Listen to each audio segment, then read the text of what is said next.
अच्छा, ये जो आप अपने सामने कैमरा लेके आए हैं पेंटेक्स का, तो लोग यही कहते हैं ना कि भाई डिजिटल में पुराने कैमरे में क्या फ़र्क है, तो क्या फ़र्क होता है?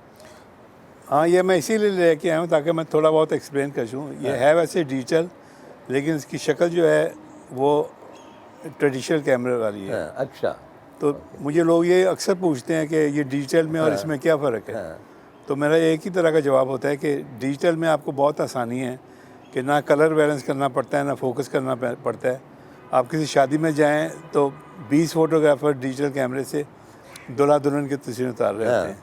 हमें कोई पूछता नहीं, उनको नहीं पता कि इसमें क्या है, क्या खूबी है इस कैमरे में। लेकिन मेरा यही जवाब होता है कि डिजिटल कैमरा हर काम कर लेता है, आपको फोकस भी नहीं करना पड़ता आपको। नहीं, लेकिन सवाल ये है कि उससे क्वालिटी को में कोई फ़र्क आता है? वही मैं उसी तरफ में आ रहा हूँ। हाँ, फ़र्क सिर्फ ये है, बड़ा जो फ़र्क है वो ये कि डिजिटल कैमरा आपके लिए कंपोजिशन नहीं कर सकता। हाँ, एग्जैक्टली। कंपोजिशन जो है ना वो ही कर सकता है जो कि फ़ोटोग्राफ़र है और जिससे पता है कि कंपोजिशन होती क्या है। अच्छा, मैंने पिछले प्रोग्राम में एक हवाला दिया था, मियाँ मजीद मेरे बहुत अजीज़ जी दोस्त जी थे, बिल्कुल, बहुत कमाल के बहुत फ़ोटोग्राफर अच्छे थे। फ़ोटोग्राफ़र। शादी उन्होंने नहीं की, तो मैंने एक दफ़ा पूछा, मैं कहा मियाँ साहब आजकल फ़ोटोग्राफी नहीं हो रही, कहने लगे खाक करनी है। वो मेरा भतीजा 6ठी या 8वीं में पढ़ता है, वो एक लेके गया कैमरा, उसने तस्वीरें उतारी, वो उतनी ही अच्छी थी जितनी मैं उतारा करता था, मुसीबत करके वो सारे मीटर देख के और लाइट देख लाइट के और देख वगैरह जी, वगैरह। लाइट का कलर देख के सिर्फ ये है कि एंगल्स का या कंपोजिशन का फ़र्क। कंपोजिशन का फ़र्क तो होता फाइनली तो फिर कंपोजिशन मैटर करती है। है ना। मैटर ही वो करती है, लेकिन बटन तो कोई भी दबा सकता है। बटन तो कोई भी दबा सकता है। शादियों में किसी भी शादी में जाए 10-15 डिजिटल कैमरे वाले होते हैं, लेकिन उनका तरीका एक ही होता है। जो ट्रेडिशनल कैमरा से कंपोज जैसे करना है, अपने फेस कहाँ रखना है, ये चीज़ वो नहीं कर अच्छा, सकते। शायद जैदी साहब हमारे दोस्त थे और मेरे साथ एक गए, वकार साहब भी साथ थे, एक ट्रैक पे गए और वहाँ पे बाकायदा 2 पोर्टल उन्होंने हायर किए, जो उनका पुराना कैमरा जो म्योस पेडल नहीं लगा होता यूं करके, हाँ हाँ बिल्कुल।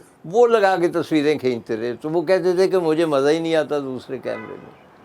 तो क्या ये दुरुस्त है कि पुराने कैमरे से जो लुत्फ़ आता है वो डिजिटल में नहीं आता है? नहीं, ऐसी बात मैं नहीं कहूँगा कि है। पुराने कैमरों में ये है कि हैवी होते थे वो, और उनके डेप्थ ऑफ फील्ड जिसे कहते हैं वो भी कम होती थी, काफ़ी उसमें कबातें भी थी, हाँ जी। लेकिन बेसिक कैमरा वही होता था। हाँ, तो उसके सिलसिले में मैं आपको एक बात बताऊं कि एक ज़माने में मैंने एक किताब ख़रीदी जिसका नाम था बिग बिग फॉर्मेट फ़ोटोग्राफी।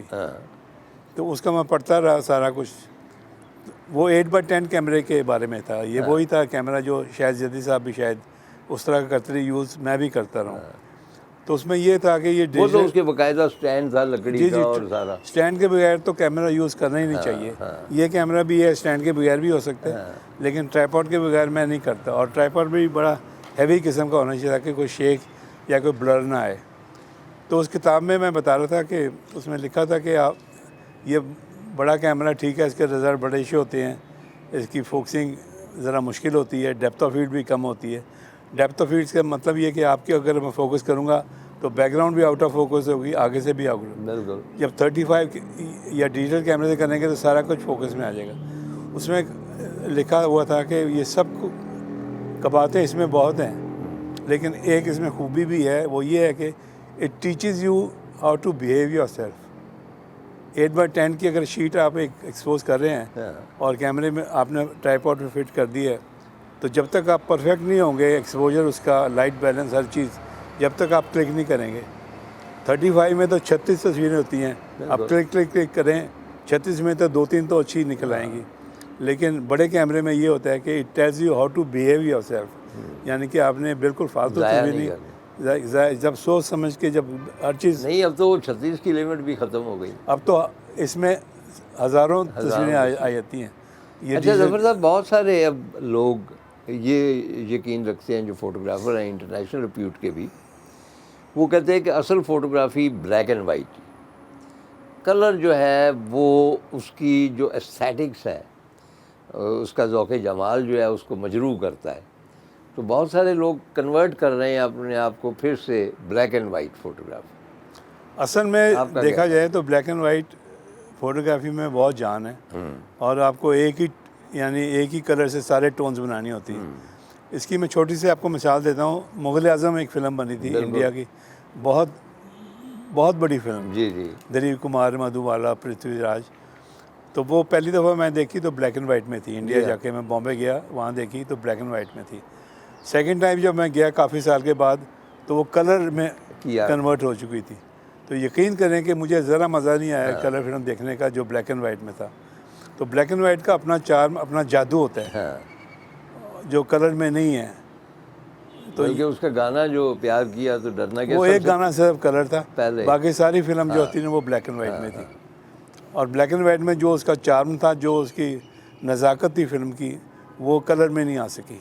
अच्छा, मेरे पास किताबें आती रहती हैं इस किस्म की।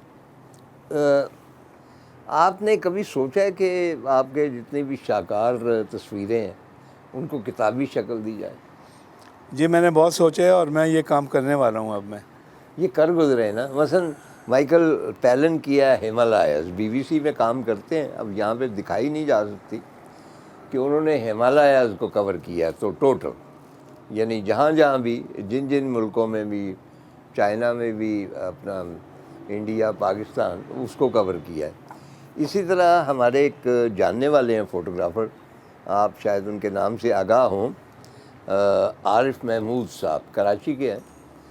और इन्होंने मसलन सिल्वर लाइनिंग्स, और ये सिर्फ दरगाहों के हवाले से फ़ोटोग्राफ़ी इन्होंने की है। इसमें सिर्फ दरगाहें हैं, क्योंकि ख़ुद भी एक मिस्टिक ट्रेट है उनमें, तो उनका लगाव था। तो मसलन रती बाबा है, मैं खाक, मेरा मन खाक, मेरा तन खाक वगैरह, और साथ तस्वीर है उस शख्स की।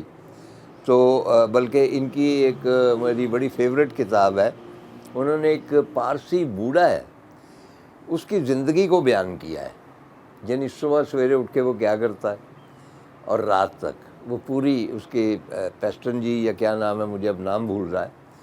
तो आपके जहन में नहीं आता कि कोई एक सब्जेक्ट लेके स्पेशलाइज उसमें करके कोई एक किताब या? अभी तो मेरा जो इरादा है वो ये कि अभी 1964 जो जब मैं फ़ोटोग्राफ स्टार्ट की अब तक, आज तक जी जी जितना मैंने काम किया, वो एक किताब बनाई जाए, ठीक। जिसमें कि शुरू से लोग देखेंगे मेरे में क्या चेंजेस आई हैं इस दौरान में। 50-55 साल हो गए मुझे, बिल्कुल। ठीक है। उसके बाद एक किताब छापने के बाद फिर मैं और सोचूंगा।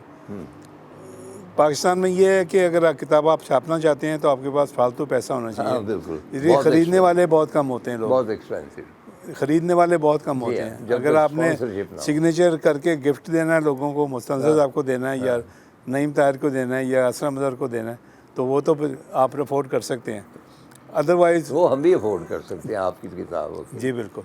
तो अदरवाइज़ पाकिस्तान में किताब ख़रीदने का रुझान बहुत कम हो गया है, और अब टीवी वगैरह आने से तो और मज़ीद कम हो गया है।